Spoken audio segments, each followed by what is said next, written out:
नमस्कार, स्वागत है आपका डे नाइट स्टडी के इस ऑनलाइन लर्निंग प्लेटफॉर्म पे।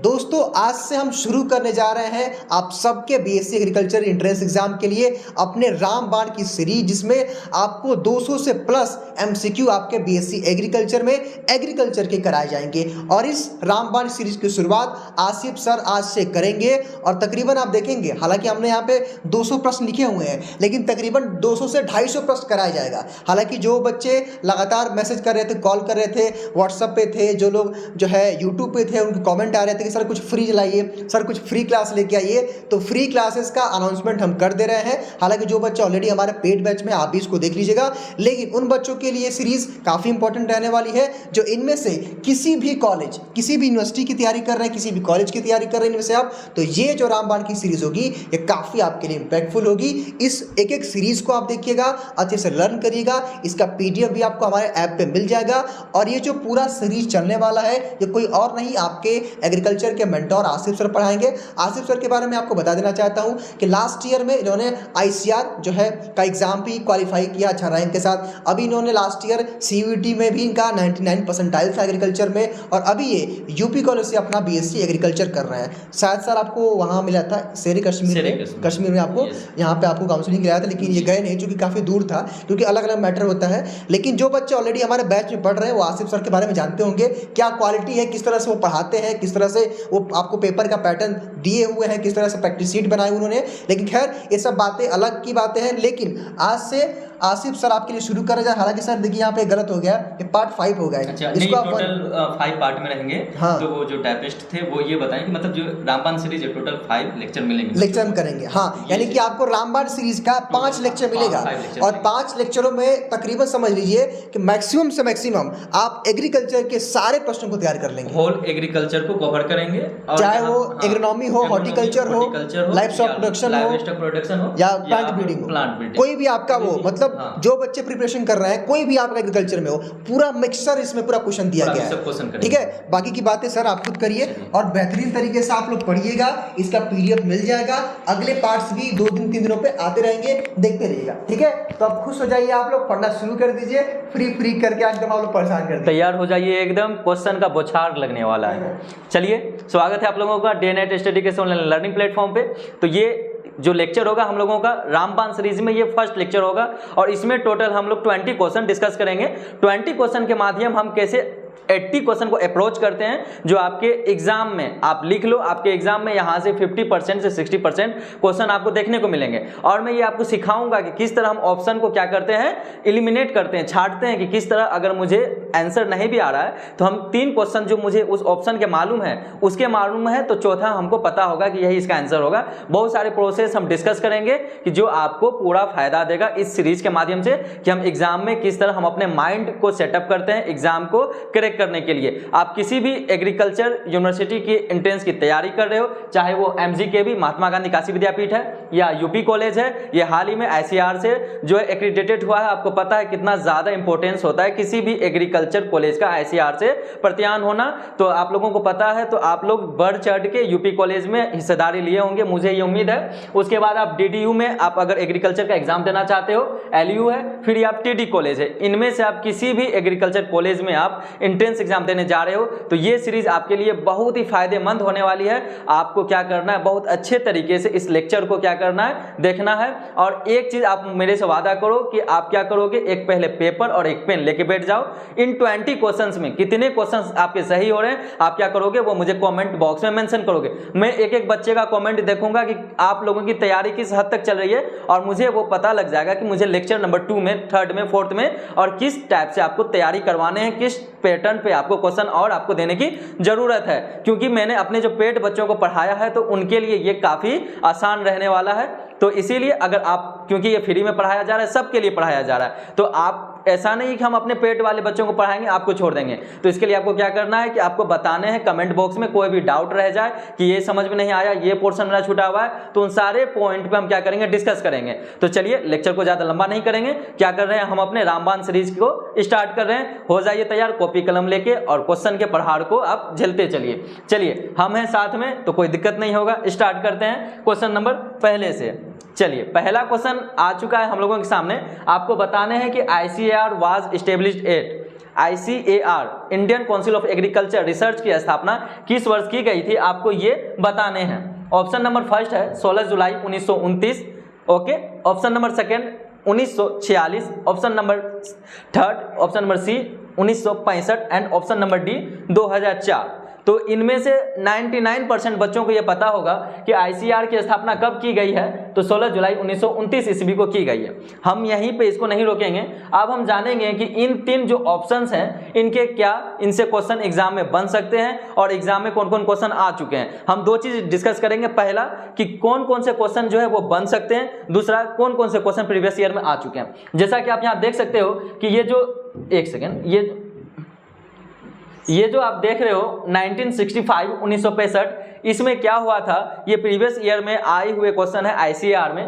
1965 ईस्वी में CACP, ठीक है, CACP की स्थापना की गई थी। ये क्या करता है, CACP इंस्टीट्यूशन होते हैं, ये क्या करते हैं कि ये मिनिमम सपोर्ट प्राइस को रिकमेंडेड करते हैं।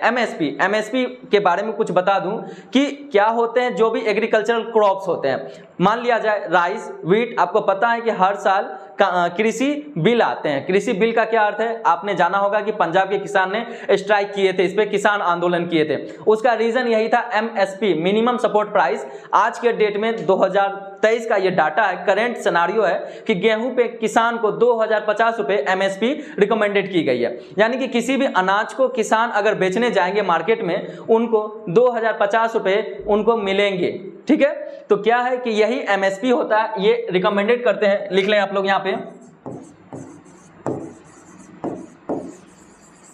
रिकमेंडेड MSP का फुल फॉर्म होते हैं मिनिमम सपोर्ट प्राइस। याद रखिएगा क्या है, मिनिमम सपोर्ट प्राइस। इनके अकॉर्डिंग MSP कब तय किया जाता है, किसी भी फसल को लगाने से पहले, यानी कि खरीफ सीजन में होने वाली कोई फसल है तो उनको लगाने से पहले ये तय हो जाता है कि गेहूं में इस साल मिनिमम सपोर्ट प्राइस कितने रहेंगे। जैसा कि मैंने बताया 2050 रुपए गेहूं का MSP तय किया गया था 2023 ईस्वी के लिए।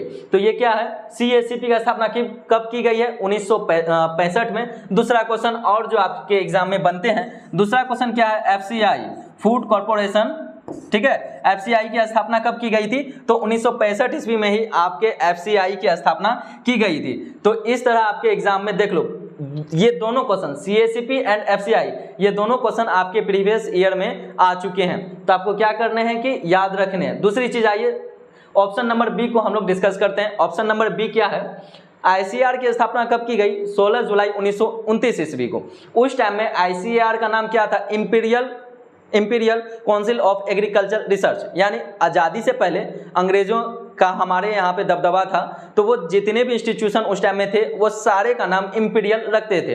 तो 1946 ईस्वी में ये जो इंपीरियल था, इंपीरियल से इनको चेंज कर दिया गया Indian council of agriculture research, याद रखिएगा। अब 2004 क्या है, 2004 में क्या हुआ दोस्तों, 2004 में फार्मर कमीशन की स्थापना की गई। फार्मर कमीशन की स्थापना की गई, फार्मर कमीशन की स्थापना की गई। और आपको एग्जाम में ये जो पूछे गए हैं पिछले बार कि फार्मर कमीशन के चेयरमैन कौन होते हैं, फार्मर कमीशन के chairman doctor MS Swaminathan.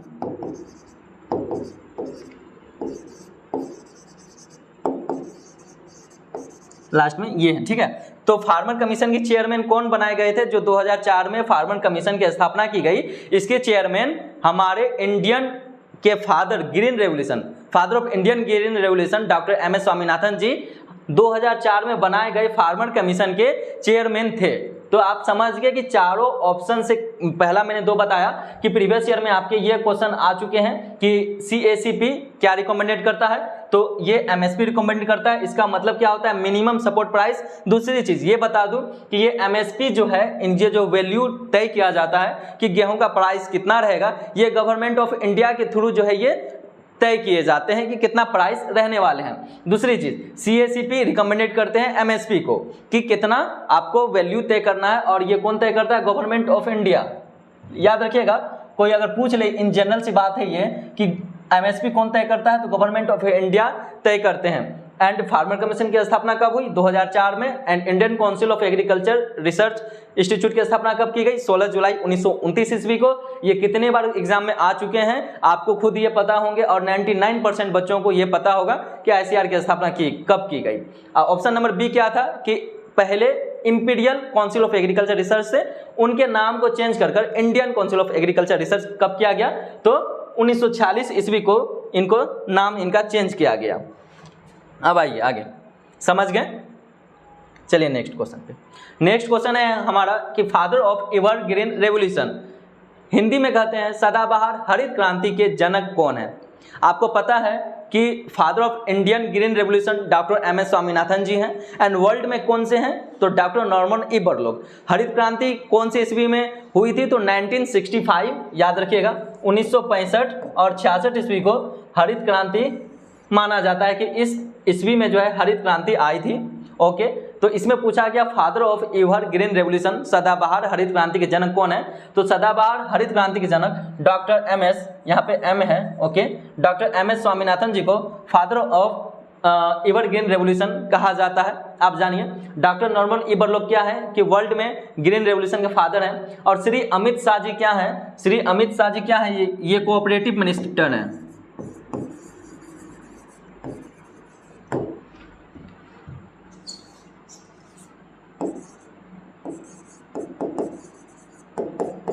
Shri Amit Shah ji क्या है? तो श्री अमित शाह जी कोऑपरेटिव मिनिस्टर हैं। एंड जो ऑप्शन नंबर डी है आपका प्रोफेसर, यहाँ BRO का मतलब है प्रोफेसर रामचंद्र जी, ये क्या है आपको नीति आयोग के, ये इनको इंपॉर्टेंट क्वेश्चन बनाता है।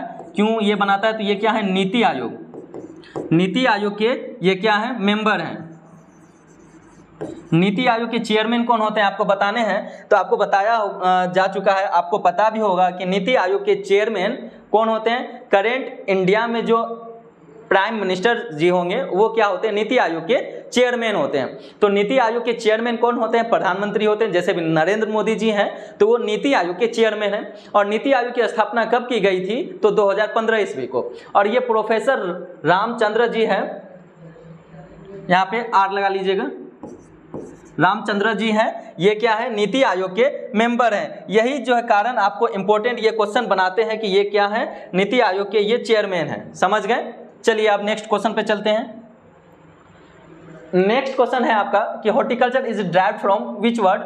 हॉर्टिकल्चर शब्द की उत्पत्ति किस शब्द से हुई है? हम लोगों ने बहुत सारे वर्ड के बारे में जाना था कि एग्रोनॉमी कौन से शब्द से उत्पत्ति हुई है, इनका उत्पत्ति कौन से शब्द से हुआ है। तो उसी तरह हम जानेंगे कि हॉर्टिकल्चर की उत्पत्ति कौन से शब्द से की गई है। पहला है option Greek word, Latin word, या लैटिन प्लस ग्रीक दोनों वर्ड, या एंग्लो सेक्सन वर्ड। तो मैंने आपको एक ट्रिक बताया था, अगर आप पढ़े होंगे मेरे से, आप पेड स्टूडेंट हो तो आपको पता होंगे कि जिस भी वर्ड में लास्ट में अगर कल्चर लगा रहे तो आप समझ जाइएगा वो कौन से वर्ड है? लैटिन वर्ड है। और जिस भी वर्ड के लास्ट में लोगस लगा हो तो आप समझ जाइएगा वो क्या है? ग्रीक वर्ड है। लोजी लगाओ तो वो क्या है? ग्रीक वर्ड है। तो यहाँ पे क्या हॉर्टिकल्चर है, तो इनका करेक्ट आंसर क्या हो जाएगा कि हॉर्टिकल्चर लैटिन वर्ड है, और जिसके भी लास्ट में लोजी लगा होगा तो वो क्या होंगे? ग्रीक वर्ड होंगे। आइए और डिस्कस करते हैं। जैसे कि ग्रीक वर्ड में क्या हो जाएगा आपका, तो एग्रोनॉमी क्या है हमारा? ग्रीक वर्ड है। एग्रोनॉमी हमारा क्या? ग्रीक वर्ड है। अब जानिए लैटिन प्लस ग्रीक कौन से शब्द होते हैं, तो जो पोमोलॉजी होता है, पोमोजोलॉजी होते हैं, ये आपको लैटिन प्लस ग्रीक दोनों शब्द से बने होते हैं। बट जब एग्जाम में क्या होते हैं कि BSc लेवल पे आपको क्या मिलेंगे कि आपको एक ही वर्ड मिलेगा, लैटिन ग्रीक अलग अलग मिलेंगे, साथ में नहीं मिलेंगे। तो आपको क्या ध्यान रखना है कि पोमोलॉजी में लैटिन वर्ड का डोमिनेंट हो जाता है। तो ये जो है आपको क्या लगाने हैं कि पोमोलॉजी कौन से वर्ड है, तो ये लैटिन वर्ड है। एंड सेकेंड कि एंग्लो सेक्सन शब्द से कौन से शब्द की उत्पत्ति हुई है, तो याद रखिएगा कि एंग्लो सेक्सन शब्द टिलेज की उत्पत्ति जो है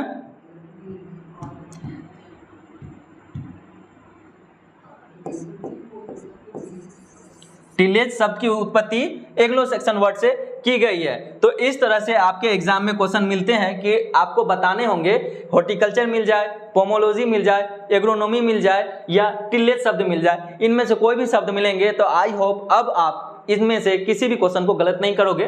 टिलेज शब्द की उत्पत्ति यानी टिलेज शब्द ड्राइव्ड हुआ है एंग्लो सेक्सन वर्ड से, एंड हॉर्टिकल्चर ग्रीक वर्ड से, हॉर्टिकल्चर लैटिन वर्ड से एंड एग्रोनॉमी ग्रीक वर्ड से इनकी उत्पत्ति हुई है। समझ गए होंगे आप लोग। तो आप कहें तो हम लोग क्या करें कि नेक्स्ट लेक्चर पे, नेक्स्ट क्वेश्चन पे आप हम लोग प्रोसीड करें। चलिए अब हम क्या करते हैं कि नेक्स्ट पे प्रोसीड करते हैं। चलिए यहाँ पूछा गया है कि botanical name of mango. Botanical name of mango आपको बताने हैं कि मैंगो आम का वानस्पतिक नाम आपको बताना है। इनमें पहला ऑप्शन दिया गया है सीडियम गुजावा या केरिका पपाया या मैंगीफेरी इंडिका या विटिस वेनिफेरा। विटिस वेनिफेरा यहाँ वी होगा, ठीक है। तो आपको बताने इनमें से कौन से आम का बोटेनिकल नेम होता है, आम का वानस्पतिक नाम क्या होता है। आप लोगों ने अगर सोच लिया है तो अच्छी बात है। तो मैं बता दूं आम का वानस्पतिक नाम क्या होता है, मैंगीफेरा इंडिका। आम का वानस्पतिक नाम क्या है, मैंगीफेरा इंडिका। अब आइए देखते हैं कि सीडियम गुजावा कौन से पोमोलॉजी क्रॉप्स का ये नाम होता है। तो सीडियम गुजावा किसका नाम है, तो ये अमरूद का नाम होता है। अमरूद का वानस्पतिक नाम क्या है, तो सीडियम गुजावा।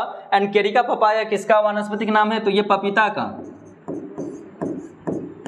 पपीता का वानस्पतिक नाम है केरिका पपाया। एंड ये किस फैमिली से बिलोंग करती है, ये केरिकेसी। लिख लीजिए यहाँ फैमिली भी मैं लिख दे रहा हूँ, किस फैमिली से अमरूद बिलोंग करेगा, मेरिटेसी। पपाया केरिकेसी एंड मैंगो, मैंगो यहाँ आम है, एनाकार्डियेसी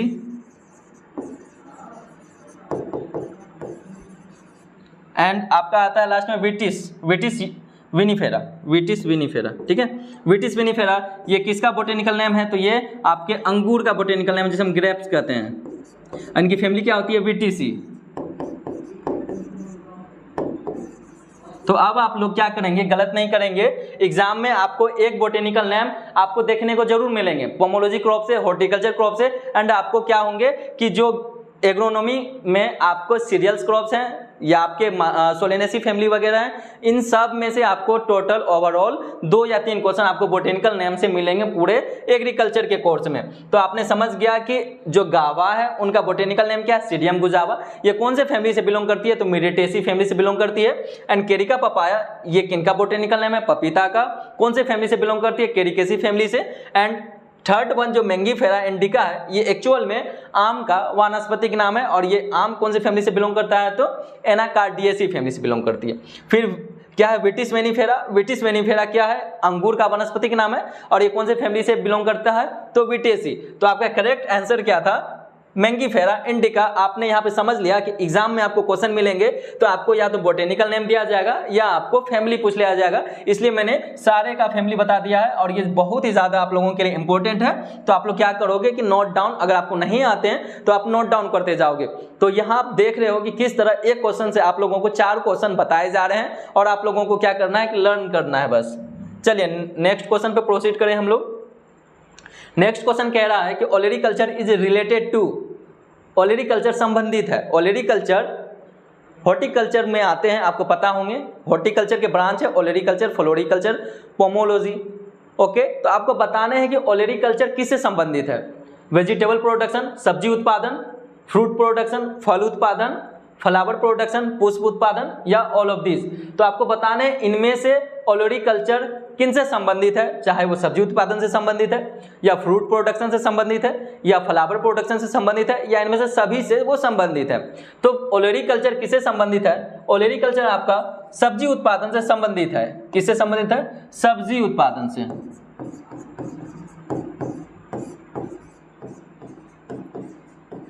ओलेरीकल्चर आपका किससे संबंधित है, सब्जी उत्पादन से। चलिए अब हम आगे भी डिस्कस करेंगे क्योंकि हम लोग एक क्वेश्चन के माध्यम से हम 2-3 क्वेश्चन डिस्कस करने वाले हैं। तो आप जानिएगा कि फ्रूट प्रोडक्शन किससे संबंधित है, तो पोमोलॉजी से। पोमोलॉजी हम किसका अध्ययन करते हैं, तो फ्रूट प्रोडक्शन, फसल उत्पादन का अध्ययन हम किस में करते हैं, पोमोलॉजी ब्रांच में करते हैं, हॉर्टिकल्चर के ब्रांच में। उसके बाद क्या, फ्लावर प्रोडक्शन यानी पुष्प उत्पादन किस में हम जानते हैं, पुष्प के उत्पादन के अध्ययन हम हॉर्टिकल्चर के किस ब्रांच में करते हैं, तो फ्लोरिकल्चर में।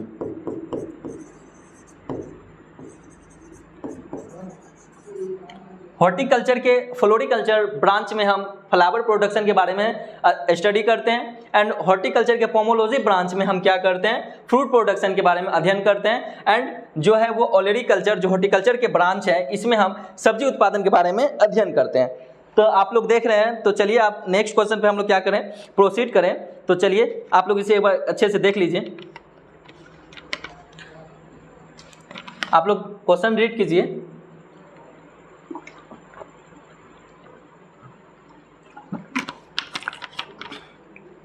आपको बताने हैं कि इनमें से कौन सा जोड़ा गलत है। ये जोड़ा आपको बताने हैं गलत है, ये पेयर में दिए गए हैं। आपको बताने हैं इनमें से कौन सा जोड़ा गलत है। चलिए देखते हैं। पहला क्या है, वो आपको फ्रूट क्रॉप्स दिए गए हैं, फल, एंड सेकेंड ओरिजिन प्लेस, यानी कि ये जो फ्रूट्स हैं इनका ओरिजिन प्लेस जो दिया गया है वो सही है या नहीं, आपको ये बताने हैं। तो मैंगो का ओरिजिन प्लेस बता रहा है कि Indo Burma region, Indo Malaya region यहाँ पे दिया गया है, तो ये करेक्ट है या नहीं है। या मैंगो का दिया गया है इंडो बर्मा रीजन, ग्रेप्स के दिए गए हैं एशिया माइनर, एंड पपाया का दिया गया है ईरान। चलिए मैं यहाँ पे हिंदी भी लिख दे रहा हूँ। तो आपको पहले बताने हैं ये जो करेक्ट पेयर्स में दिए गए हैं ये करेक्ट है या नहीं। जल्दी से बताइए आप लोगों ने क्या सोचा है कि सही कौन सा गलत है।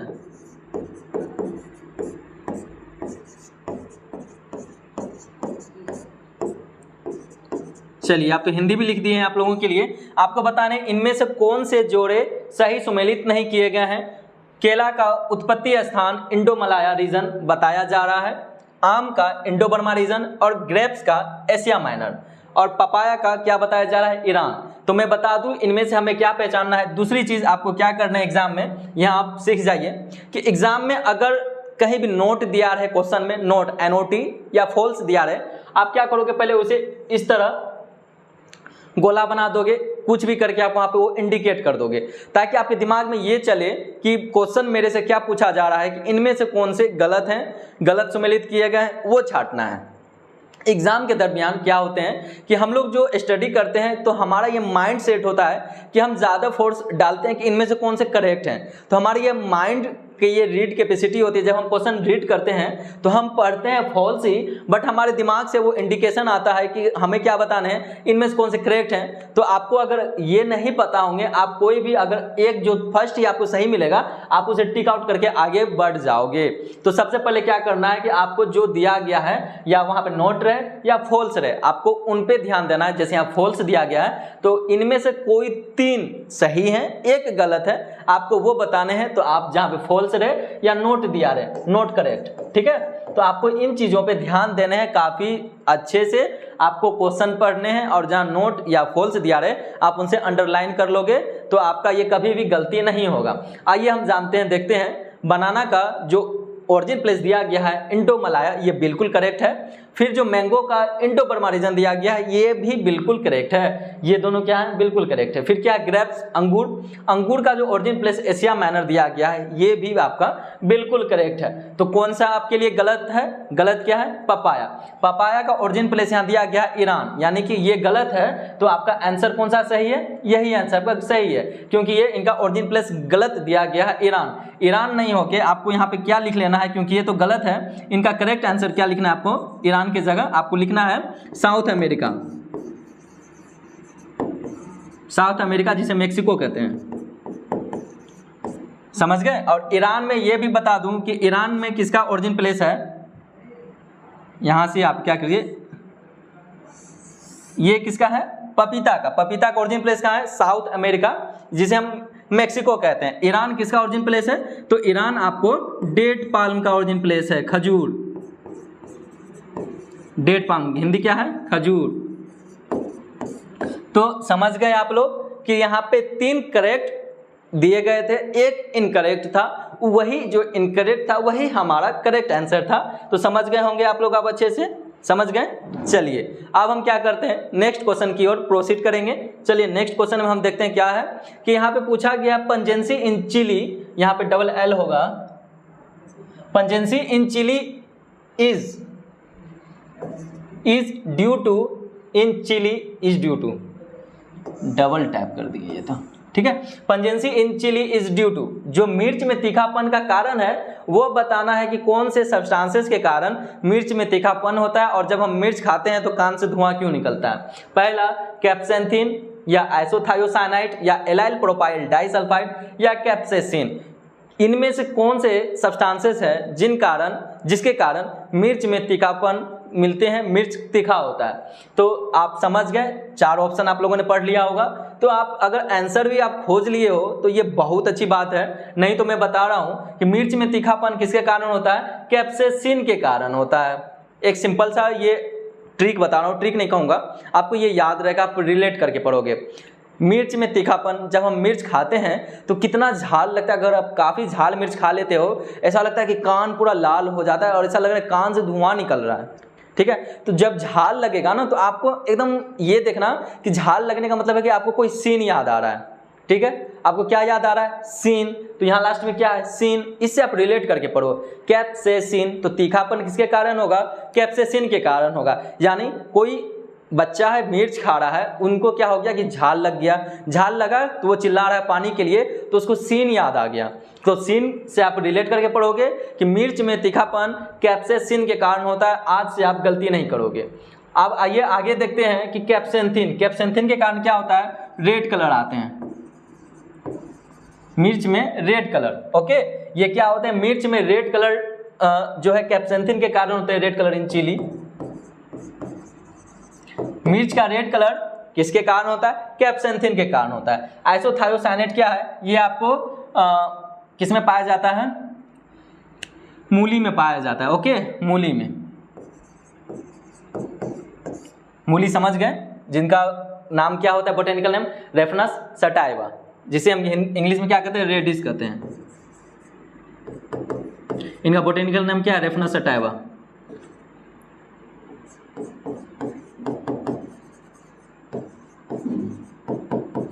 किस फैमिली से बिलोंग करता है, ये क्रूसीफेरी फैमिली से बिलोंग करता है। इनका फैमिली क्या है, क्रूसीफेरी।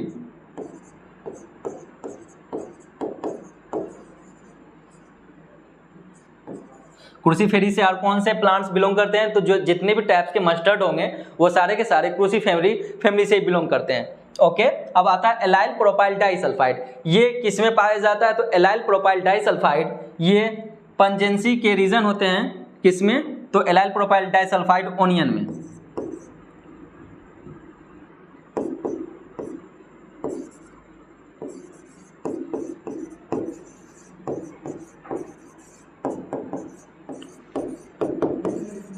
ओनियन में पंजेंसी का कारण एलाइल प्रोपाइल डाइसल्फाइड होता है, समझ गए। मिर्च का लाल रंग कैप्सेंथिन के कारण होगा। आइसोथायोसाइनाइड मूली में पाए जाते हैं। रेडिश में, रेडिश का बोटेनिकल नेम क्या है, बोटेनिकल नेम को अंडरलाइन करते हैं क्योंकि एटिलिक लैंग्वेज में होता है तो उसे हम अंडरलाइन करके लिखते हैं इंग्लिश में। तो जो ये रेडिश है ये किस फैमिली से बिलोंग करते हैं, क्रूसीफेरी फैमिली से। क्रूसीफेरी फैमिली से और कौन से प्लांट्स बिलोंग करते हैं, तो मस्टर्ड बिलोंग करते हैं।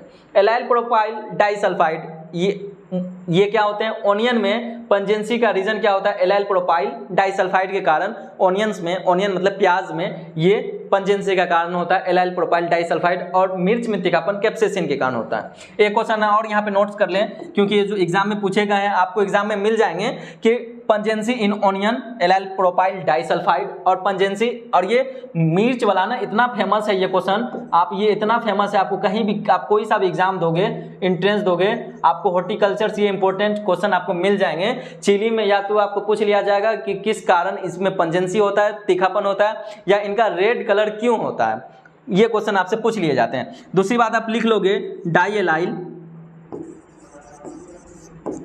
डाइप्रोपाइल डाइसल्फाइड। डाइएलाइल डाइप्रोपाइल डाइसल्फाइड के कारण गार्लिक में पंजेंसी होते हैं। गार्लिक मतलब लहसुन में।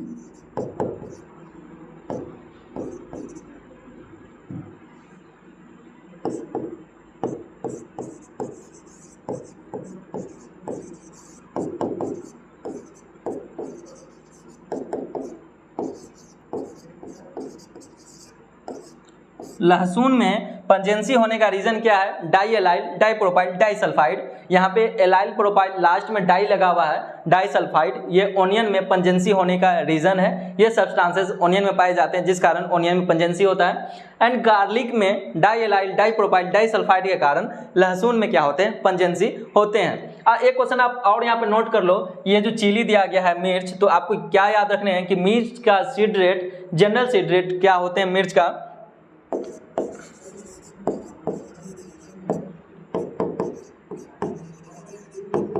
मिर्च का seed rate 1 to 1.5 kg per hectare. लिख लीजिएगा, मिर्च का सीड रेट कितना होता है, 1 से 1.5 kg मिर्च का सीड रेट होता है। समझ गए? तो आप देख रहे हो कि एक क्वेश्चन से यहाँ पे कितने सारे क्वेश्चन आपके लिए डिस्कस हो गए हैं। समझ गए ना?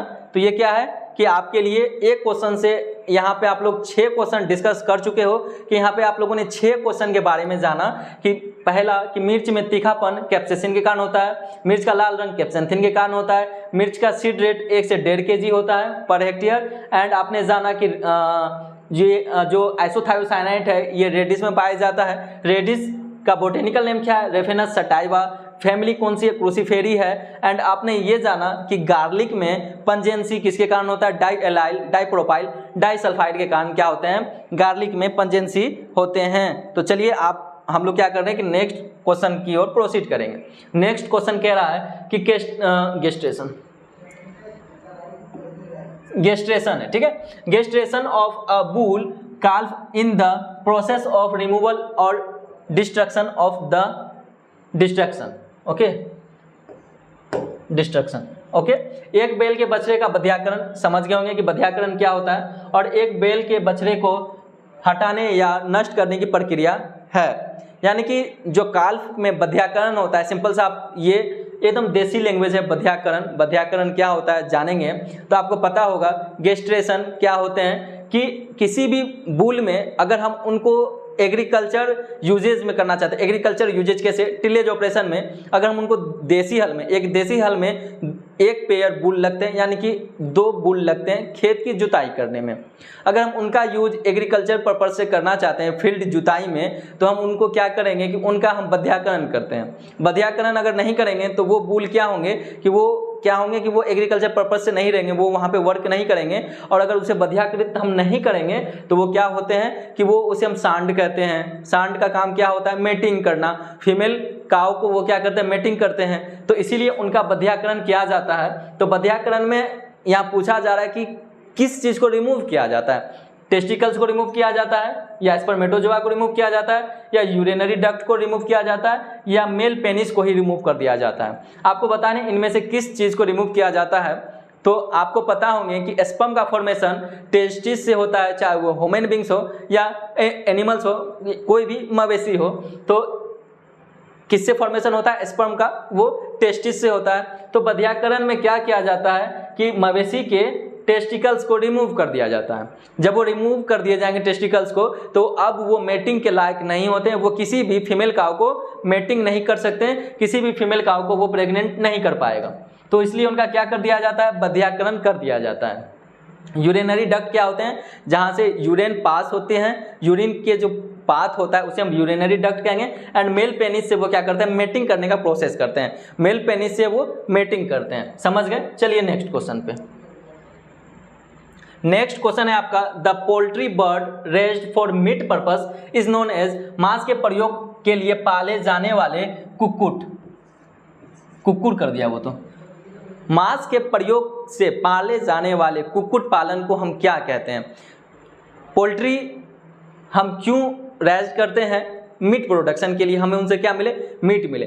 तो जो पोल्ट्री होता है ये 2 टाइप्स के होते हैं, एक जिनसे हमें मीट मिले, उनसे हमें क्या होता है कि ज़्यादा से ज़्यादा मीट मिलता है, मीट प्रोडक्शन से पर्पस से उनको क्या किया जाता है कि पाला जाता है। दूसरा होता है अंडे के पर्पस से। तो आपको बताने हैं कि जो पोल्ट्री बर्ड मीट के प्रोडक्शन के पर्पस से पाले जाते हैं उन्हें हम क्या कहेंगे, उन्हें हम बॉयलर कहेंगे, लेयर कहेंगे, पुलेट कहेंगे या ग्रोवर कहेंगे। आपको इनमें से बताने हैं कि उन्हें हम क्या कहेंगे। तो जो मीट के पर्पस से पाले जाते हैं उन कुक्कुट को हम क्या कहेंगे, उन कुक्कुट को हम बॉयलर कहते हैं। मीट के पर्पस से पाले जाने वाले पोल्ट्री को हम बॉयलर कहते हैं, और अंडे के पर्पज से पाले जाने वाली पोल्ट्री को हम क्या कहते हैं, लेयर कहते हैं। ये अंडे के पर्पज से।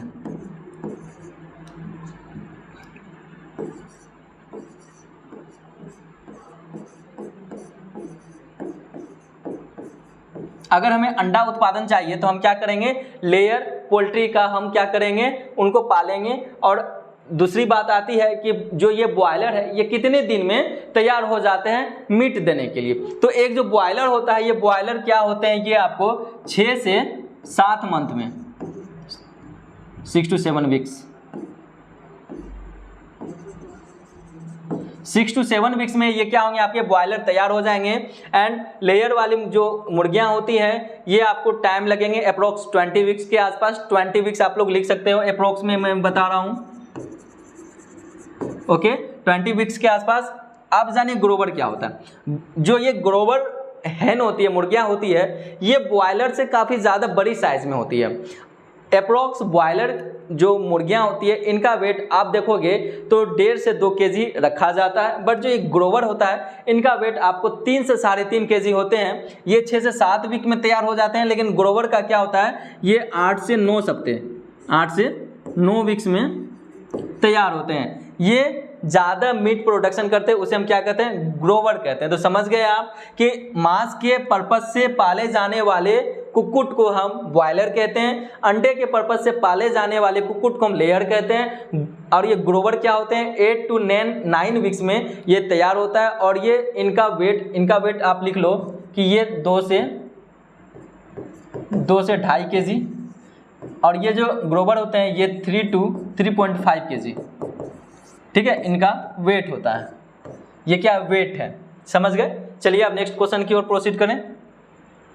नेक्स्ट क्वेश्चन कह रहा है, डिहॉर्न द कार्फ प्रीफरली विथ डैश डेज। बछड़े को सींग रहित करना डैश दिनों में करते हैं। बछड़ों को सींग रहित क्यों किया जाता है? कुछ मवेशी होते हैं जिनके सींग काफ़ी खतरनाक होते हैं, उनके सींग नुकीले होते हैं। तो वो क्या होते हैं, एक तो पहला होता है कि उनके खुद के सींग घूम के उसके आंख में चले जाते हैं या कान के पास उनको चुभते हैं। पहला तो मेथड ये है कि हम इस कारणों से उनके सींग को हटा देते हैं। दूसरा रीजन क्या है, अगर उनके सींग नुकीले होते हैं तो ये डर होता है कि किसी भी ह्यूमन बींग्स को वो हार्म पहुंचा सकते हैं या किसी भी चीज़ को वो हार्म पहुंचा सकते हैं। तो हम क्या करते हैं, उनमें डिहॉर्न करते हैं। हॉर्न का मतलब होता है सींग, हॉर्न का मतलब होता है सींग। और मैंने बताया था डी किसी शब्द में लग जाए तो उसको निकालने को हम कहते हैं, डी उसमें लग गया तो मतलब उस चीज़ को मुझे निकालना है। तो बछड़े को सींग रहित करना हम कब करते हैं? पहला ऑप्शन है 30 डेज, सेकेंड ऑप्शन है 15 डेज, 6 मंथ या 1 ईयर। तो हम कब बछड़े को डिहॉर्न करेंगे? तो बछड़े को हम क्या करते हैं, 15 दिन में डिहॉर्न करते हैं। कब करते हैं? तो 7 to 15 डेज। डिहॉर्न करने के बहुत सारे मेथड हैं। पहला मेथड जानिए, बहुत सारे मेथड है। पहला क्या है कि उसमें क्या किए जाते हैं, केमिकल्स यूज किए जाते हैं।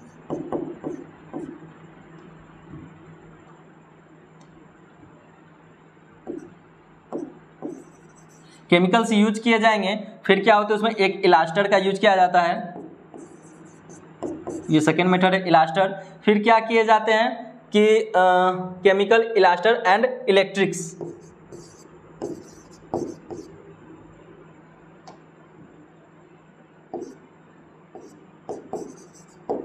इलेक्ट्रिक का भी यूज किया जाता है। केमिकल का यूज कैसे किया जाता है कि जब वो छोटे बच्चे ही होते हैं, उन पे सींग का जहाँ एरिया होता है, सींग का जो पोर्शन होता है, वहाँ पे वो केमिकल का यूज कर देते हैं, जिनसे वो उन पे सींग जो है वो नहीं निकलेगा, सींग रहित हो जाते हैं। दूसरा होता है इलास्टर। इलास्टर कब यूज करते हैं? जब उनमें सींग निकल जाता है। इलास्टर मतलब होता है रबर लगाना। जब उनके सींग निकल जाते हैं थोड़े से, उनको रबर लगा दिया जाता है और इतना टाइट रबर होता है कि वो जड़ से वो कट के गिर जाता है। तो वो इलास्टर होता है। इलास्टर मतलब होता है रबर लगाना। क्या करते हैं, उसमें रबर लगाते हैं। फिर होता है इलेक्ट्रिक शॉर्ट, मतलब वहाँ पे क्या होते हैं कि इलेक्ट्रिक के थ्रू उनके ये हॉर्न को रिमूव किया जाता है इलेक्ट्रिक इंस्ट्रूमेंट से। समझ गए कि इनमें हम डिहॉर्न कब करते हैं? तो 7 से 15 दिन में हम गाय के बच्चे को सींग रहित करते हैं। इनके मेथड है chemical method, elastrator method and electric method के थ्रू भी हम क्या करते हैं, इनको सींग रहित बनाते हैं। अब अगला जो क्वेश्चन है आपको बताने हैं रूमिनेंट एनिमल्स, जुगाली करने वाले पशु इनमें से कौन है। जुगाली करने वाले आप समझ गए होंगे कि वैसे पशु जो पहले क्या करते हैं, घास भूसे वगैरह खा लेते हैं, बाद में वो बैठने के बाद क्या करते हैं, आराम से मुंह चलाते हैं, मुंह चला चला के पेट से खाना निकाल कर फिर से उसे क्रश करते हैं, चबाते हैं, तोड़ते हैं, फिर वो क्या करते हैं, निगलते हैं। तो आपको बताना है कि जुगाली करने वाले एनिमल्स इनमें से कौन कौन से हैं, बताइए। जुगाली करने वाले एनिमल्स इनमें से कौन कौन से? पहला काउ, गोट, शीप या ऑल ऑफ दिस। तो यहाँ पे आपने गाय को भी जुगाली करते हुए देखा होगा और बकरी को भी जुगाली करते देखा होगा और भेड़ को भी जुगाली करते हुए देखा होगा। तो यहाँ पे ऑल ऑफ दिस आपके करेक्ट आंसर है कि जुगाली करने वाले एनिमल्स इनमें से चारों हैं। अब दूसरा क्वेश्चन ये है कि रूमिनेंट एनिमल्स में जो स्टमक होते हैं वो कितने पार्ट में डिवाइड होते हैं। तो जो रूमिनेंट एनिमल्स हैं उनके स्टमक जो है वो 4 पार्ट्स में डिवाइड होते हैं।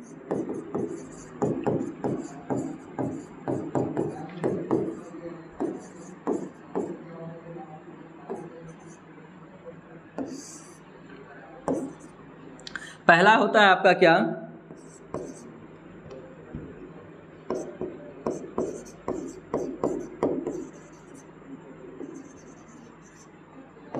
रेटिकुलम, ओमेजम,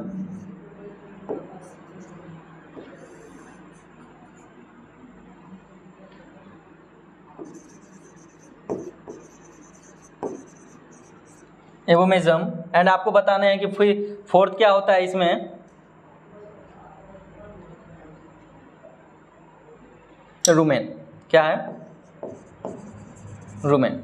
तो एनिमल्स के स्टमक को क्या 4 पार्ट में डिवाइड किया गया, रेटिकुलम, अमेजन, एवोमेजम एंड रूमेन। तो ये एनिमल के जो मवेशी के जो पेट होते हैं वो इन 4 पार्ट में डिवाइड होते हैं। कौन कौन से पार्ट है स्टमक का? रेटिकुलम है, अमेजन है, एवोमेजम है एंड क्या है आपका, रूमेन है। तो आपको मैं बता दूं कि एनिमल्स के जो स्टमक होते हैं, मवेशी का जो पेट है, उसमें सबसे बड़ा पार्ट आपका ये रूमेन होता है। ये टोटल 80% ये टोटल स्टमक का अकेले ये रूमेन क्या होते हैं, टोटल 80% रूमेन ही होता है उसमें से। समझ गए? उसके बाद एवोमेजम आते हैं, ये टोटल स्टमक का 5% होता है। ओके, एंड रेटिकुलम कितना होता है, ये लगभग 17% होते हैं। समझ गए? फिर क्या आता है, अमेजन आता है, जो भी होंगे ये 2 से 3% होंगे, 2 to 3%। तो आप देख रहे हो कि मवेशी का स्टमक सबसे बड़ा पार्ट रूमेन होता है, उसके बाद रेटिकुलम होता है, उसके बाद क्या होता है, अमेजन होता है। और एग्जाम में क्वेश्चन पूछते हैं कि स्टमक का कौन सा part honey be like structure का होता है। तो रेटिकुलम स्टमक का क्या होता है, हनी बी लाइक शेप का होता है।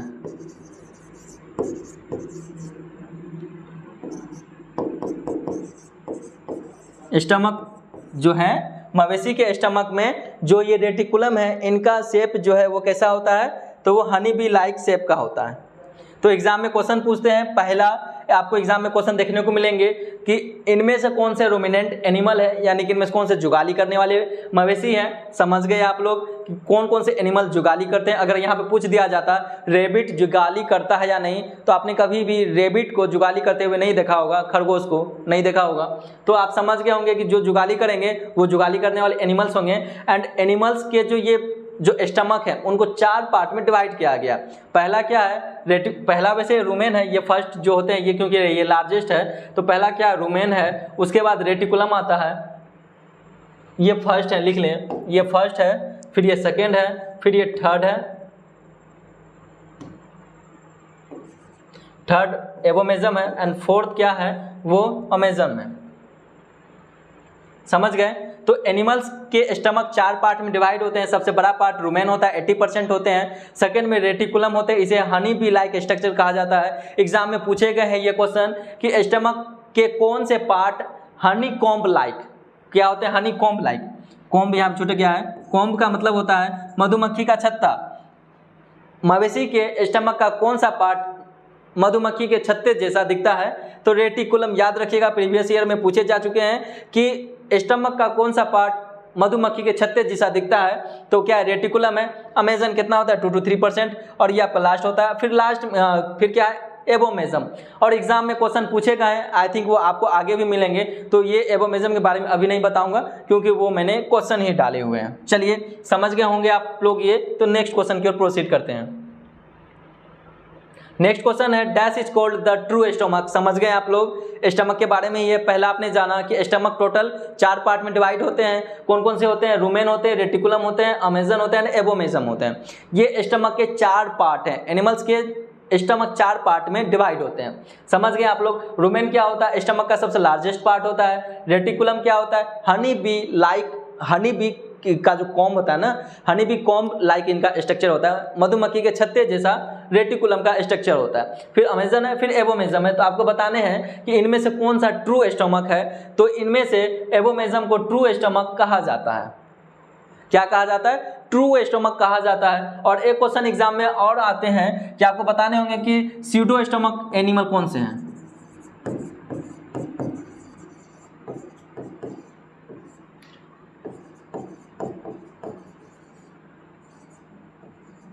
इसका आंसर मैं आपको कमेंट बॉक्स में दूंगा। पहले मैं देखना चाहूंगा कि आप में से कितने लोग इनका आंसर देते हो।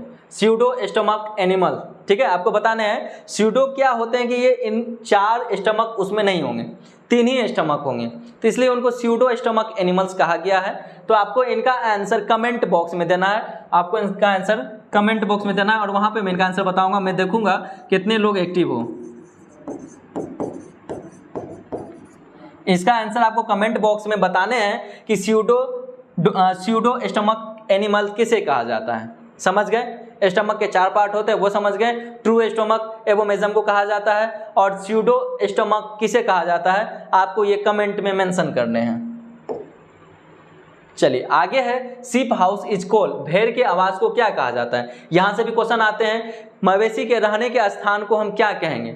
जैसे यहाँ पूछ दिया गया है कि भेड़ के रहने के स्थान को हम क्या कहते हैं, पेन कहेंगे, स्टे कहेंगे, शेड कहेंगे या मंजूर कहेंगे। तो आपको मैं बता दूं कि मवेशी के रहने के डिफरेंट जो आवास हैं उनको नाम दिया गया है। जैसे भेड़ के रहने के प्लेस को हम क्या कहते हैं, पेन कहते हैं।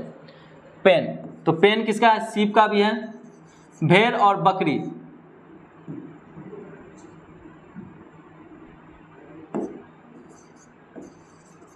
भेड़ और बकरी के रहने के स्थान को हम पेन कहते हैं। और स्टे किसका ये आवास स्थल है, इसे हम क्या कहते हैं, पिग।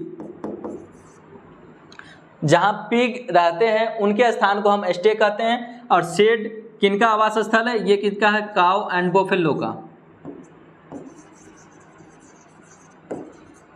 गाय और भैंस के रहने का स्थान को, जो उनका आवास स्थल होता है, उनको हम शेड कहते हैं। एंड पिग के रहने के प्लेस को हम स्टे कहते हैं। भेड़ और बकरी के रहने के प्लेस को, जो उनका आवास स्थल है, उनको हम पेन कहते हैं। और ये मंजूर कुछ नहीं है। समझ गए आप लोग। और एक और आता है क्वेश्चन कि हॉर्स के रहने के प्लेस को हम क्या कहते हैं। आप लोगों में से बहुत सारे लोगों को पता होगा, हॉर्स के रहने के प्लेस को हम अस्तबल कहते हैं। अस्तबल। समझ गए। यहाँ पे आप लोगों ने टोटल 4 क्वेश्चन सीखे। पहला कि भेड़ और बकरी के रहने के स्थान को हम पेन कहते हैं, पिग के रहने का स्थान को हम स्टे कहते हैं, एंड काउ एंड बफेलो के रहने के स्थान को शेड कहते हैं, हॉर्स के रहने के स्थान को हम अस्तबल कहते हैं। बहुत सारे लोग जानते होंगे। एक क्वेश्चन और जानिए आप लोग कि जो पिग का जो मीट होता है, पिग मीट का जो प्रोडक्शन होता है, ये कहाँ स्थित है। इनका पिग के मीट का अनुसंधान संस्थान गुवाहाटी में स्थित है।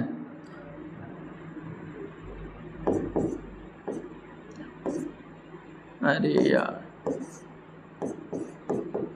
एक काम करो,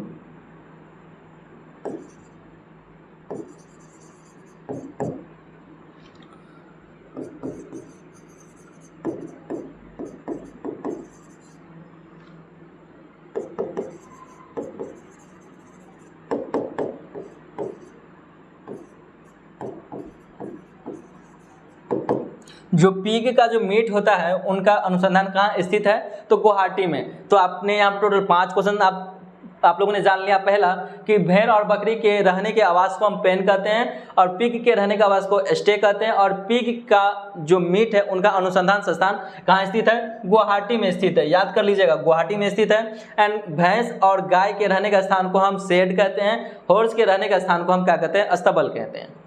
चलिए नेक्स्ट क्वेश्चन की ओर चलें। नेक्स्ट क्वेश्चन आपसे कह रहा है कि वीट कम्पीट फॉर, घास के लिए प्रतिस्पर्धा है।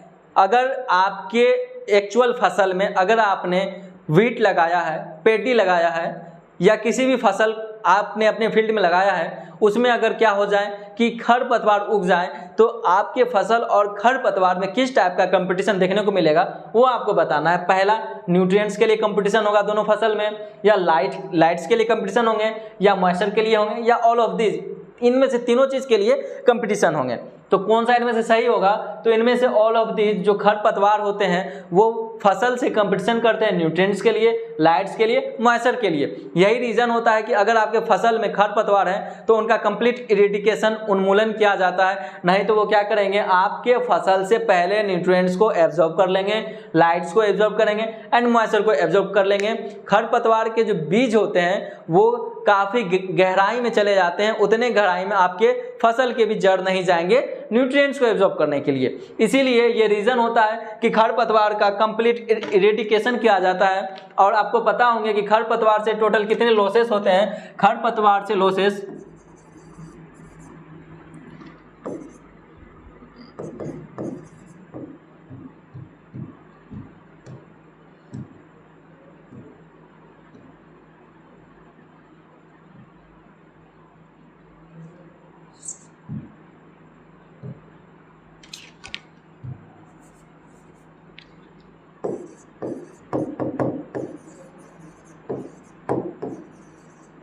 टोटल 33% ये क्या करते हैं, आपके यील्ड पे इफेक्ट डालेंगे। अगर आपके खेत में खरपतवार उग गए हैं तो ये आपके यील्ड प्रोडक्शन पे 33% तक ये क्या करते हैं, उनको लॉस करते हैं।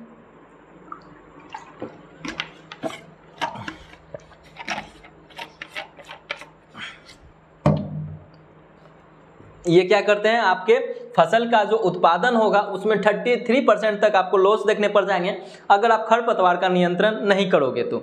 चलिए नेक्स्ट क्वेश्चन की ओर। नेक्स्ट क्वेश्चन कह रहा है seed rate of true potato seed is. आपको बताना है कि टीपीएस पद्धति में आलू का कितना सीड रेट रखा जाता है। पहला ऑप्शन है 50 ग्राम पर हेक्टेयर, या 100 से 180 ग्राम पर हेक्टेयर, या 250 ग्राम पर हेक्टेयर, या 400 से 500 ग्राम पर हेक्टेयर। तो टीपीएस पद्धति आपको बताना है कि इनमें कितने सीड रेट होते हैं। जल्दी से बताइए इनमें से कौन सा होगा ऑप्शन सही है। तो टीपीएस पद्धति, आप पहले ये जानिए कि ट्रू पोटैटो सीड के फादर कौन है, ये किसने दिया था। तो ट्रू पोटैटो सीड जो है डॉक्टर पुष्कर नाथ,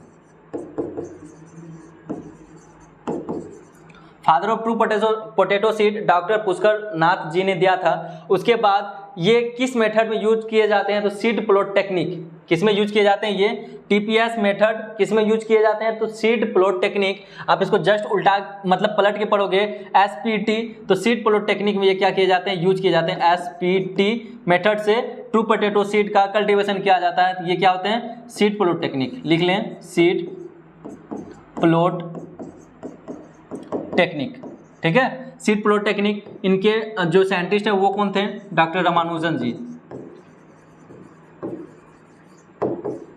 रामानुजन जी, इन्होंने जो है सीड प्लॉट टेक्निक दिया था। अब जानिए कि टीपीएस पद्धति में सीड रेट कितना होता है। तो टीपीएस पद्धति में सीड रेट 100 से 150 ग्राम होते हैं। एक्चुअल में कितना होता है, 100 से 150 ग्राम पर हेक्टेयर होता है। बट यहाँ पे रेंज में क्या था दिया हुआ आपको, ऑप्शन में क्या दिख रहे हैं, 100 से 180 ग्राम।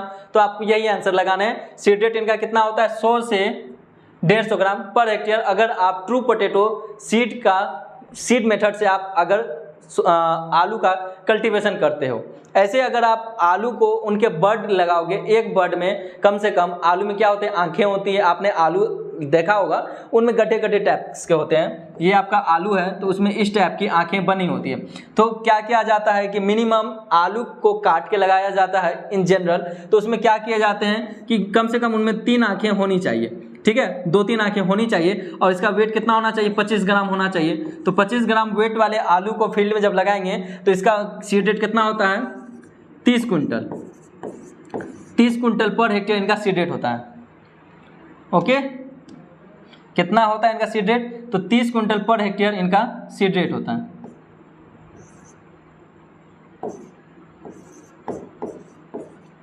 अगर हम आलू से लगाएंगे, आलू से आलू का कल्टीवेशन करेंगे, उनमें जिनमें कि 2 से 3 क्या हो आंखें हो और उनका वेट कितना होना चाहिए 25 ग्राम होना चाहिए, उनका सीड रेट कितना होता है 30 क्विंटल पर हेक्टेयर होता है। अगर हम ट्रू पोटैटो सीड मेथड से लगा रहे हैं, ट्रू पोटैटो सीड में कितना होगा वेट, तो 100 से 180 ग्राम क्या होते हैं उनके सीड रेट होते हैं। अब जानिए कि 250 ग्राम किसका सीड रेट होता है। 250 ग्राम किसका सीड रेट होता है, तो आपको हाइब्रिड ब्रिंजल जो संकर बैंगन होते हैं उनका ये सीड रेट होता है, हाइब्रिड ब्रिंजल।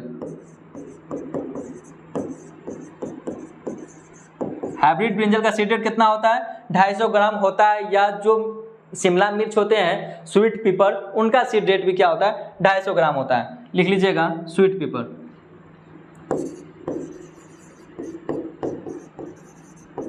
समझ गए, 250 ग्राम सीड रेट हाइब्रिड ब्रिंजल का होता है and sweet hybrid brinjal, sorry hybrid brinjal नहीं, चिली क्या होता है, हाइब्रिड जो चिली होते हैं उनका सीड रेट 250 ग्राम पर हेक्टेयर होता है एंड जो शिमला मिर्च वगैरह होते हैं स्वीट पीपर वगैरह होते हैं उनका सीड रेट कितना होता है, उनका सीड रेट भी 250 ग्राम पर हेक्टेयर होता है। अब 400 से 500 ग्राम सीड रेट जाने किनका होता है, तो 500 ग्राम पर हेक्टेयर, 500 ग्राम पर हेक्टेयर सीड रेट कैबेज का होता है। कैबेज मतलब पत्ता गोभी। और वहीं पे 300 से 400 ग्राम पर हेक्टेयर किनका सीड रेट होता है, तो कॉलीफ्लावर। बेसिकली ये कॉल क्रॉप्स हैं, इनमें 3 टाइप्स की वैराइटीज होती है, एक जो सीजन में लगाए जाते हैं, एक अर्ली वैरायटी, एक लेट वैरायटी। तो जो लेट वैरायटी होता है उनमें लिख लें लेट वैरायटी के लिए, लेट वैरायटी के लिए क्या हो जाएगा 500 से 700 ग्राम हो जाता है।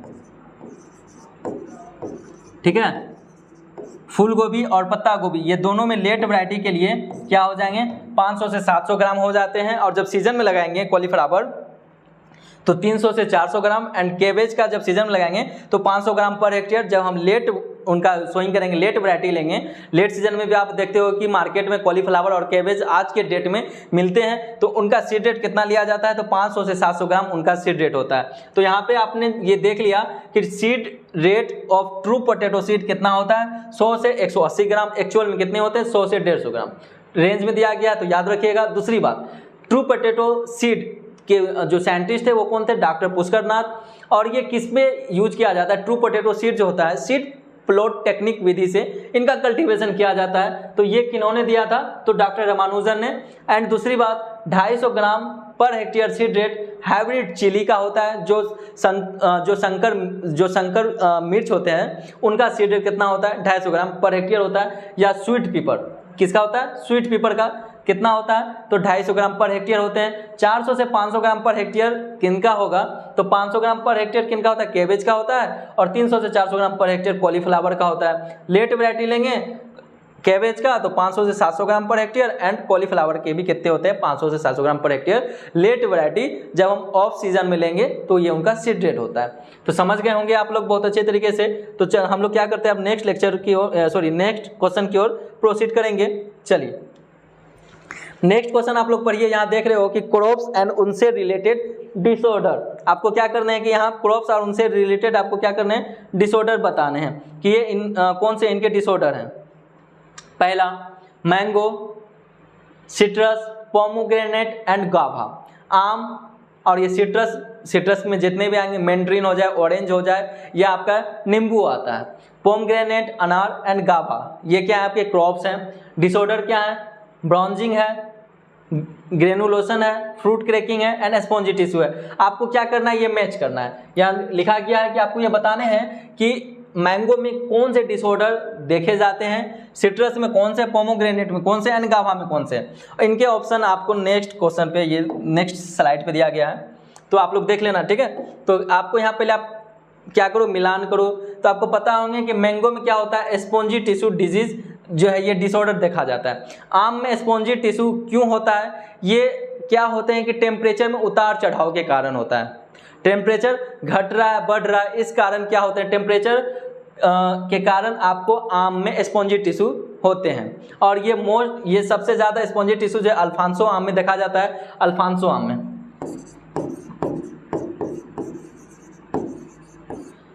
सबसे ज़्यादा जो है एक्सपोर्ट अल्फांसो आम का ही किया जाता है, उसमें सबसे ज़्यादा जो है ये स्पॉन्जी टिश्यू अल्फांसो आम में जो है वो होते हैं। इनमें आपको बाहर से आम देखने पे पता नहीं चलेगा कि उसमें स्पॉन्जी टिश्यू है, वो बाहर से एकदम फ्रेश होते हैं, लेकिन जब आप उनको खाने के लिए जाओगे, कट करोगे, तो आगे में अंदर में क्या होता है, उनका जो गुदा होता है, स्पंजी मतलब जो स्पंज, समझ रहे हो ना, स्पंज और टिश्यू, तो जो आम का अंदर का गुदा होता है वो क्या हो जाता है, खराब हो जाता है। बाहर से आपको पता नहीं चलेगा, जब आप उनको कट करोगे खाने के लिए तो पता चलेगा। तो स्पंजी टिश्यू किससे रिलेटेड है, तो मैंगो से रिलेटेड है। आइए हम ऑप्शन को मैच करते हैं, हम एग्जाम में कैसे ऑप्शन को एलिमिनेट करेंगे, आइए हम वो चीज़ इसमें सीखते हैं। तो मैंने क्या बताया था, ऑप्शन नंबर ए का ये जो आम है, ऑप्शन नंबर ए को किससे मिलाया, ए को मिलाया डी से। देखिए ए से डी में कितने में है, तो ये हमारा 1 है, यहाँ पे ये ऑप्शन नंबर 1 है, यहाँ पे 1 है, तो ए से डी 2 में है। चलिए ये 2 क्वेश्चन कट गए।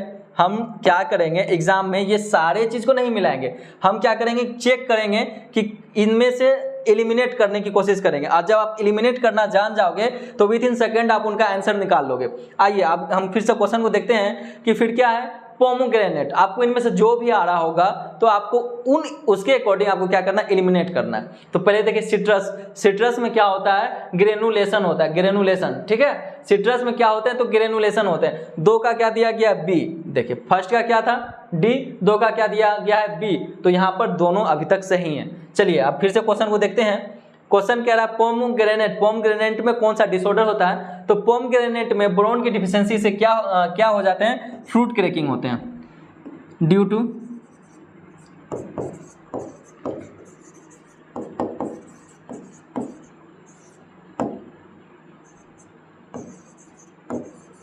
पोमग्रेनेट में अगर बोरोन की डिफिशियंसी हो जाएगी, चाहे वो अनार हो, आम हो या आपका आंवला वगैरह भी हो। आंवला में नेक्रोसिस होते हैं, आंतरिक गलन, आंवला में नेक्रोसिस होते हैं बोरोन की डिफिशियंसी से ही, ठीक है। लिख लो आप लोग, नेक्रोसिस इन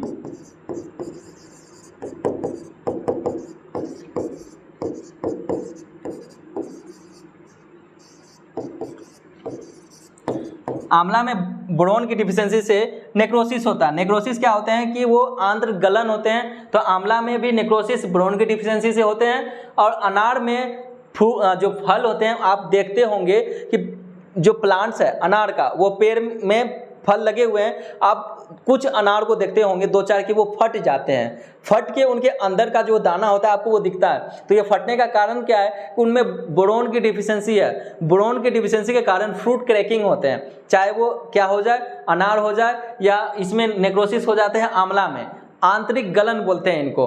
तो क्या हो गया कि पोमग्रेनेट फ्रूट क्रैकिंग किसके कारण होता है, बोरोन की डिफिशियंसी से।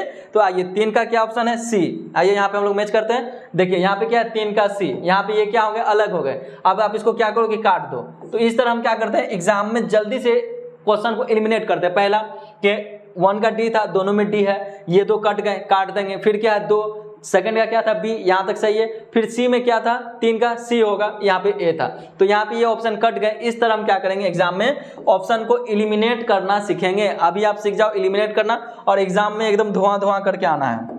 और फोर्थ जानिए, गावा में क्या होता है, ब्राउजिंग होता है। गावा में ब्राउजिंग जिंक की डिफिशियंसी होता है ड्यू टू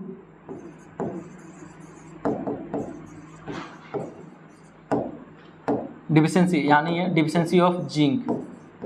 गावा में ब्राउजिंग मैंने आपको बताया था कि क्या होता है कि ब्राउन जिंक, यहाँ लास्ट में क्या आ रहा है, जिंक आ रहा है। और जिंक को कैसे लिखते हैं हम लोग, इसे हम कैसे लिखते हैं, ZINC, ZINC इनका नाम होता है जिंक, और यहाँ पे क्या है, जिंक आ रहा है। तो आप इनसे आप रिलेट करके पढ़ो कि गावा में ब्राउन जिंक जो है वो जिंक के डिफिशियंसीज होते हैं। तो समझ गए ये क्या डिसऑर्डर थे, किसी न किसी एलिमेंट्स के कारण क्या होते हैं, उनमें ये डिसऑर्डर देखे जाते हैं। मैंगो में टेम्परेचर के उतार चढ़ाव के कारण क्या होता है, स्पॉन्जी टिश्यू डिजीज होता है, ये डिसऑर्डर होते हैं। सिट्रस में ग्रेनुलेशन होता है। पोमग्रेनेट में बोरोन की डिफिशियंसी से फ्रूट क्रैकिंग हो जाते हैं, फ्रूट जो है फट जाते हैं। गावा में जिंक की डिफिशियंसी से ब्राउजिंग हो जाता है। एंड नेक्रोसिस इन आंवला, आंवला में नेक्रोसिस होता है बोरोन की डिफिशियंसी से। समझ गए। चलिए अब नेक्स्ट क्वेश्चन की ओर प्रोसीड करते हैं। तो इनका करेक्ट ऑप्शन क्या था, ऑप्शन नंबर बी इनका करेक्ट ऑप्शन है। अब आगे आते हैं कि रीड द फ्लोइंग स्टेटमेंट। आपको ये 4 स्टेटमेंट दिए गए हैं, आपको ये बताना है कि ये करेक्ट इनमें से कौन कौन सा है, आपको चूज द करेक्ट स्टेटमेंट करना है। मैं 2 सेकंड का टाइम दे रहा हूं, जल्दी से आप लोग रीड करो और उनका आंसर सोचो, फिर मैं बताता हूं।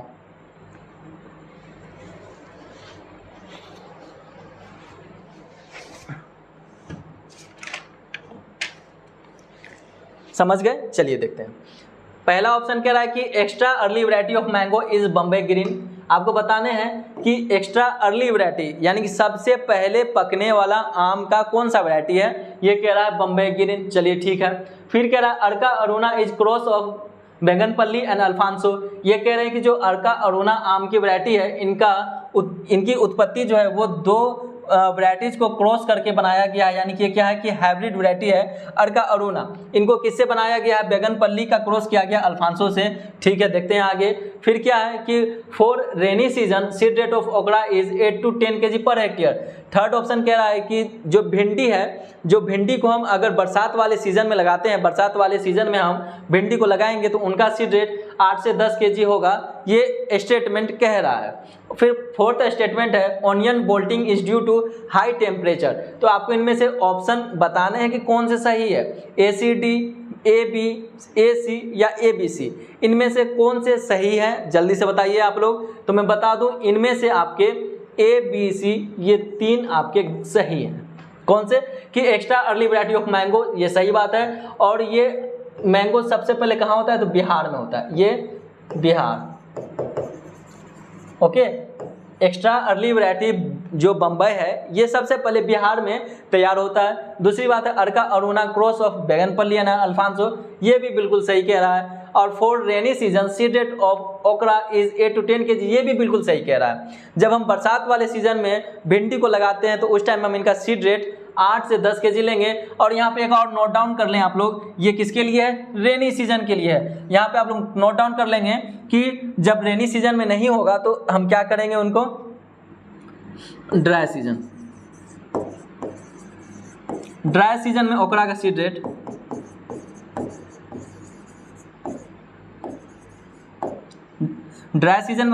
कितना होता है? 18 से 20 kg। अब इतना क्यों हो गया सर, डबल कैसे हो गया?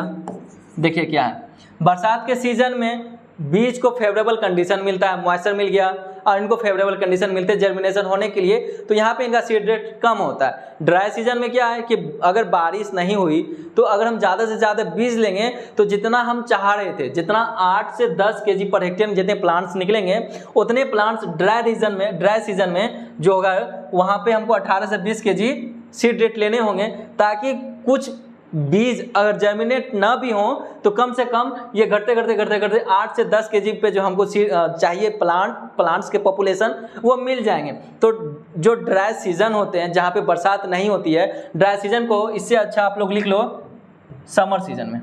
रेनी सीजन इससे अच्छा लिख लो आप समर सीजन, ज़्यादा रिलेट कर पाओगे। समर सीजन में इनका सीड रेट कितना होता है? तो 18 से 20 kg पर हेक्टेयर ओकड़ा का सीड रेट समर सीजन में होते हैं। तो कौन कौन से ऑप्शन सही हैं यहाँ पे? तो ABC ये आपके करेक्ट ऑप्शन है कि ABC आपका करेक्ट है। अब जानिए कि ये गलत क्यों है कि onion bolting is due to high temperature. Bolting क्या होता है कि जब प्याज की खेती की जाती है तो उनमें ये देखा जाता है कि वेजिटेटिव ग्रोथ कम हो, उनके जो वेजिटेटिव पोर्शन होते हैं जमीन के ऊपर का पोर्शन, वेजिटेटिव ग्रोथ कम हो, और जो उनका ऑनियन जो होता है नीचे वाला पोर्शन, उनका ग्रोथ काफ़ी अच्छा हो। ठीक है, नीचे उनका जो है ग्रोथ अच्छा होना चाहिए। बट टेम्परेचर के कम होने के कारण, ड्यू टू लो टेम्परेचर, यहाँ पर हाई टेम्परेचर ये गलत दिया गया है, ड्यू टू लो टेम्परेचर, कम टेम्परेचर के कारण क्या होता है कि प्याज में बोल्टिंग हो जाते हैं। बोल्टिंग होने का रीज़न है कि जो प्याज होता है नीचे का पोर्शन, उनमें क्या होता है कि उनका अच्छा से ग्रोथ नहीं हो पाता है, और जो उनका वेजिटेटिव पार्ट्स होते हैं, समझ जाइए यहाँ पे,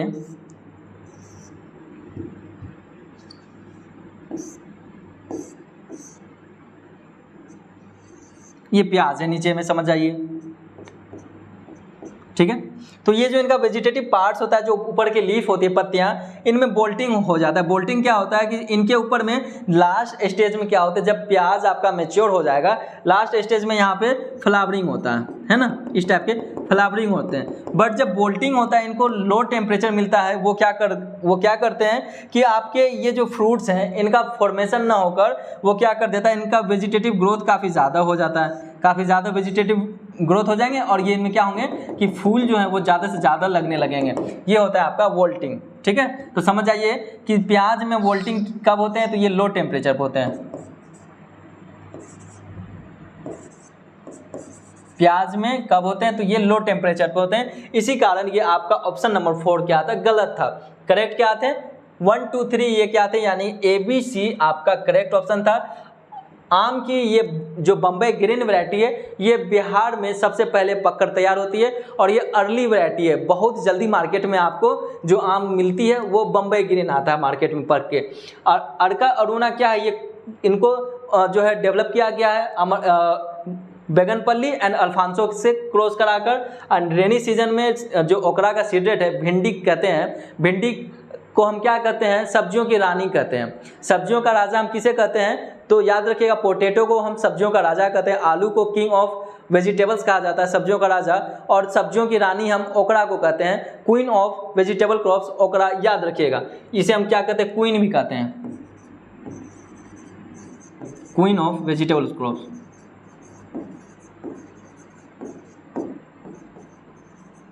समझ गए। सब्जी वाली फसलों जो है सब्जियों की रानी कौन है, तो ओकरा है। किंग कौन है, तो समझ गए आप कि कौन है, तो वो आलू है।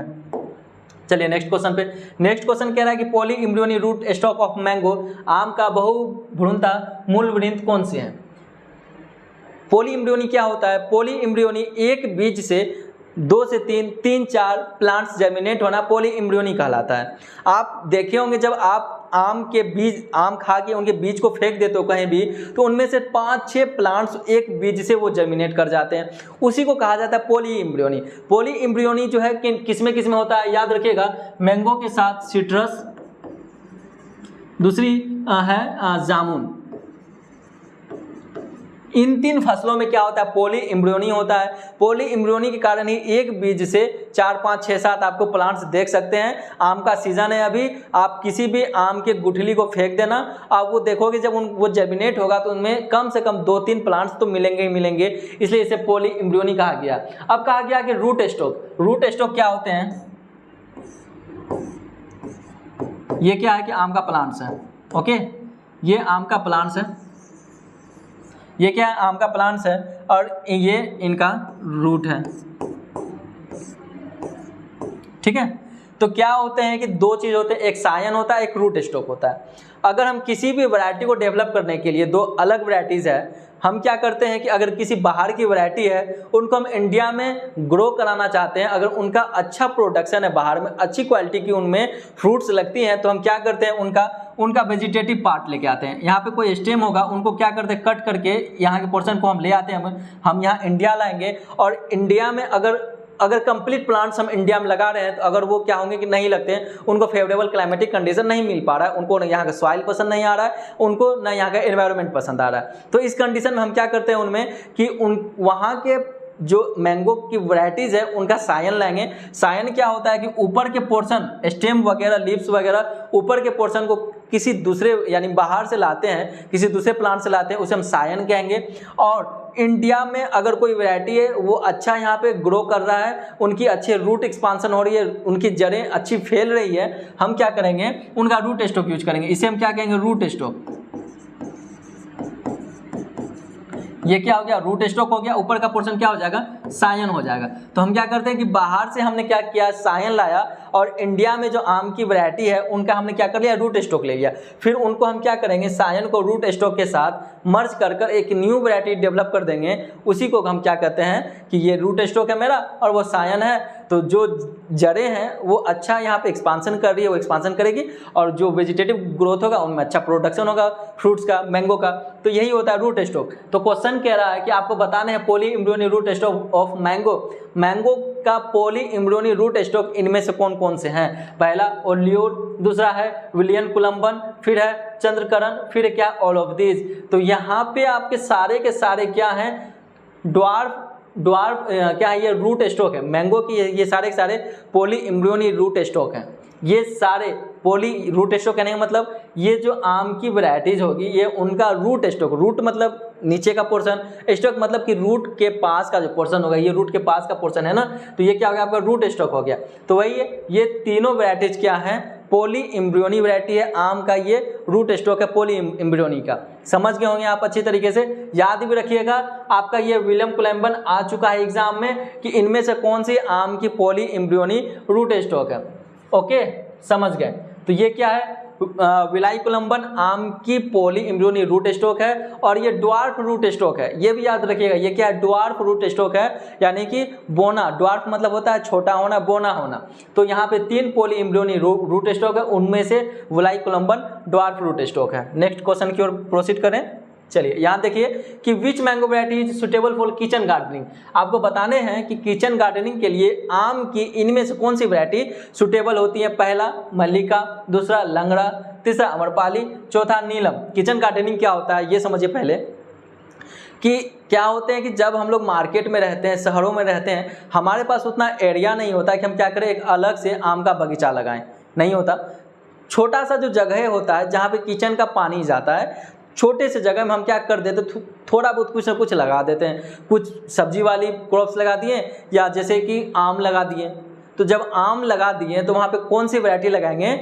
हमारे पास 1 कट्ठे का ज़मीन नहीं है जो हम बड़ा आम का पेड़ लगाएंगे। हम किचन गार्डन का मतलब है किचन का जो वेस्ट पानी जाता है, सब्जी वगैरह के छिलके वगैरह फेंकते हैं, वो उस जगह को हम कहेंगे किचन गार्डनिंग, जहाँ किचन का पानी जाता हो। तो कम एरिया है, कम एरिया पे हम क्या करते हैं, कम एरिया पे हम लोग क्या करेंगे, आम का छोटा पौधा जिनका ज़्यादा ग्रोथ ना हो, छोटा पौधा हो, बोना पौधा हो, वो हम लगाएंगे। तो हम कौन सा पौधा लगाएंगे, तो आम की हम अमरपाली, ये जो पौधा है ये क्या होते हैं कि ये बोना पौधा होता है, छोटा पौधा होता है, कम एरिया में ये अच्छे से हो जाते हैं। तो किचन गार्डनिंग के लिए हम क्या करते हैं, अमरपाली आम को लगाते हैं। और आपको बात करें कि अमरपाली आम को अगर हम 1 हेक्टेयर में लगाने जाएँ तो 1 हेक्टेयर में ये 1600 प्लांट लगेंगे।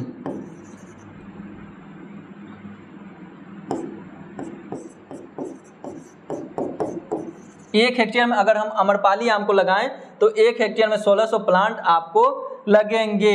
इनका कितना लगाया जाता है, ये इनका स्पेसिंग कितना होता है, 1.25 गुने 1.25 इनका स्पेसिंग होता है। समझ गए। तो किचन गार्डन के लिए हमारे पास कम एरिया है, तो कम एरिया को हम कैसे यूटिलाइज करें, यूटिलाइज करने का मतलब उससे भी हम उपयोग में ले आएँ। क्योंकि जो शहर में रहते हैं उनके पास इतना ज़मीन नहीं होता, एरिया नहीं होता, छोटा सा तो फ्लाइट लेते हैं, या खुद का भी है तो बहुत छोटा होता है शहर में, तो काफ़ी महंगाई होती है, किसी तरह ज़िंदगी गुजर बसर करते हैं। तो जहाँ किचन का पानी जाता है, छोटा एरिया, उसको भी वो लोग यूटिलाइज कर लेते हैं। मिर्च का पौधा लगा दिए, कुछ सब्जी लगा दिए, क्योंकि पानी जा रहा है तो पानी भी वेस्ट क्यों जाए, वो हमारे फसल को चला जाए। तो वहाँ पे वो आम की कौन सी वैरायटी लगाएंगे, अमरपाली वैरायटी लगाएंगे। ओके, चलिए अब नेक्स्ट क्वेश्चन की ओर प्रोसीड करते हैं। नेक्स्ट क्वेश्चन है कि match the correct gestation period. Gestation period क्या होता है, गर्भधारण की सही अवधि का मिलान करें। आपको गर्भधारण ये बताने हैं कि जो ये काव है, काव में ये जो प्रेगनेंसी, ह्यूमन बीइंग में क्या होता है प्रेगनेंसी, जैसे 9 मंथ का प्रेगनेंसी होता है ह्यूमन बीइंग्स में, उसी तरह एनिमल्स में भी होता है, मवेशियों में भी होता है। तो आपको बताना है कि गाय में प्रेगनेंसी कितने दिनों का होता है, बुफेलो में, सीप में एंड गोट में तो कितने दिनों का होता है, और आपको ये करेक्ट क्या करना है, मैच करना है। तो मैंने जो आपको ये बताया था कि आप क्या करोगे, एलिमिनेट करोगे ऑप्शन को। तो आप लोग यहाँ क्या करोगे, ऑप्शन को एलिमिनेट करो। आपको कौन से पता है, तो हम जानते हैं कि गाय का गेस्टेशन पीरियड 280 दिन होता है, 280 दिन, ये रेंज में दिया गया 280 से 285, याद रखिएगा। बट गाय का गेस्टेशन पीरियड कितना होता है, 280 दिन। बुफेलो का कितना होता है, 310 दिन। आइए देखते हैं, 1 का ए, पहला ये मिल रहा है, 2 का क्या मिल रहा है, बी का क्या मिल रहा है, 2, बी का 2, बी का यहाँ भी 2 है, और बी का यहाँ भी 2 है, यानी कि ये भी सही है अभी तक, ये भी सही है अभी तक। आइए आगे देखते हैं, ये इससे मैच कर गया, ये इससे मैच कर गया। फिर है भेड़ का गेस्टेशन पीरियड कितने दिनों का होता है? तो भेड़ का गेस्टेशन पीरियड 148 दिनों का भेड़ का गेस्टेशन पीरियड होता है। आइए देखते हैं, सी का 4 किस में दिया हुआ है?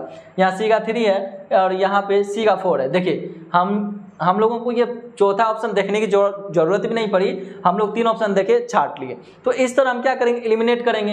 ये दो तो पहले से ही गलत थे, यानी कि हमें खोजना है तो बस इसी 2 में खोजना है। नहीं तो क्या होते हैं, बच्चे चारों में मिलाते हैं, एक का 1 इसमें है, एक का 2 इसमें, एक का 4 इसमें, एक का 1, उलझना नहीं है ना। हम क्या किए, एक ही ऑप्शन से हम पहले छाटना स्टार्ट किए। 2 ऑप्शन जो है पहले वो मिले थे, ए और डी। उसके बाद जब हम बी पे पहुंचे, यहाँ भी पी का 2 था, यहाँ भी पी का 2 था, बट सी पे जब गए तो हम एलिमिनेट कर लिए कि मेरा आंसर करेक्ट क्या है, वो डी ऑप्शन है। तो आप इसे क्या कर लो, इसे क्या कर लेना कि याद कर लेना। गेस्टेशन पीरियड क्या होता है? गर्भधारण की अवधि। गाय में गर्भधारण की अवधि 280 दिन होती है, भैंस में 310 दिन, भेड़ में 145 से 148 दिन, और ये दिन में है। ये क्या है? दिन में है।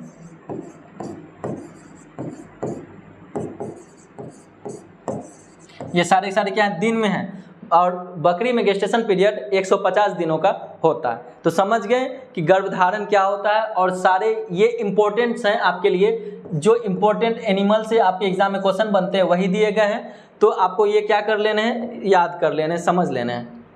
ओके, चलिए, गेस्टेशन पीरियड समझ गए। और यही 4 एनिमल्स के बार बार एग्जाम में पूछे जाते हैं, गेस्टेशन पीरियड। चलिए नेक्स्ट क्वेश्चन की ओर प्रोसीड करें हम लोग। चलिए, नेक्स्ट क्वेश्चन नहीं है तो कोई बात नहीं, हम लोगों ने यहाँ पे 4 क्वेश्चन पूरी तरीके से कंप्लीट कर लिया। अब हमें क्या करना है कि एग्जाम में जो आते हैं, एग्जाम में अब हम लोग यहाँ कुछ एक्स्ट्रा जानेंगे। एग्जाम में क्या होता है कि आपको ये पूछे जाते हैं कि आम्रपाली आम की जो वैरायटी है ये किससे डेवलप हुआ है। हम इनका ट्रिक भी जानेंगे। आइए देखते हैं। आम्रपाली डेवलप किया गया है दशहरी का क्रॉस कराकर नीलम से। दशहरी आम का क्रॉस कराकर जो है वो आम्रपाली आम जो है वो डेवलप की गई थी। दशहरी का क्रॉस जब हम नीलम से कराते हैं तो कौन सी आम की वैरायटी हमें मिलेगी? आम्रपाली आम। तो आम्रपाली आम दशहरी का क्रॉस कराया गया नीलम से। इसे हम कैसे याद रखें? इसका ट्रिक क्या है? इसका ट्रिक है कि जो आम हमें चाहिए उसे हम लास्ट में रखेंगे। जैसे दशहरी में पहला लेटर क्या है? डी। नीलम में क्या है? एन। तो हम क्या करेंगे, इनसे 2 लेटर चुरा लेंगे, डी एन। और हमें कौन सी वैरायटी बनानी है? ए। तो इनका ट्रिक क्या है? डी एन ए।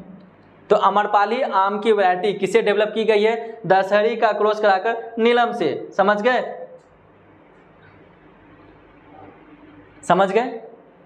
अब हम नेक्स्ट वैरायटी के बारे में जानेंगे कि मल्लिका आम की वैरायटी किससे डेवलप की गई है। मल्लिका आम की वैरायटी डेवलप की गई है नीलम। नीलम का क्रॉस करा दिया गया था दशहरी से।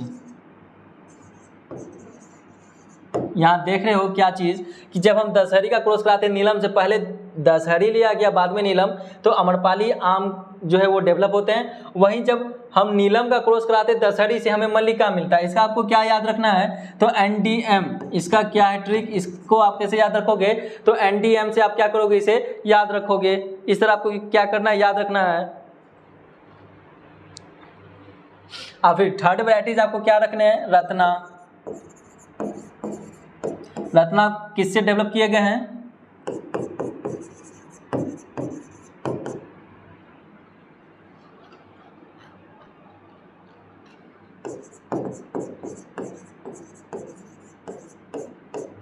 इसका ट्रिक क्या है? NAR।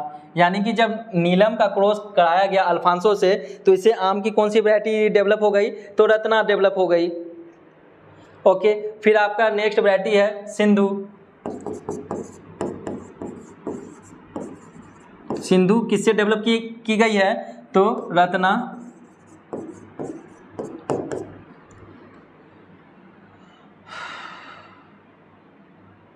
अल्फांसो का क्रॉस कराकर। इसका ट्रिक क्या है? SAR। SRK नहीं है, शाहरुख खान वाला नहीं है, ये क्या है, सिंधु है। और दूसरी बात इनका है कि स्पेशल कैरेक्टर है, ये सीडलेस वैरायटी है। सीडलेस वैरायटी का कहने का मतलब है कि आम की ये एक ऐसी वैरायटी है जिसमें सीड ना के बराबर पाया जाता है। सीड मतलब स्टोन, उसके अंदर जो स्टोन पाया जाता है। सारे जो आम की वैरायटीज आप सब में आप बीज देखोगे, बट ये इसे क्या कहा जाता है, सीडलेस वैरायटी कहा जाता है। सीडलेस वैरायटी ये क्या है, सीडलेस वैरायटी है, यानी कि इनका जो बीज होता है वो काफ़ी ही क्या होता है, छोटा होता है।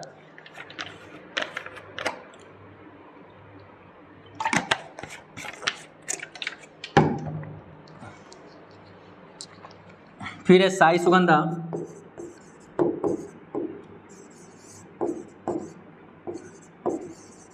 साई सुगंधा किसे डेवलप किया गया है, केसर का क्रॉस कराकर,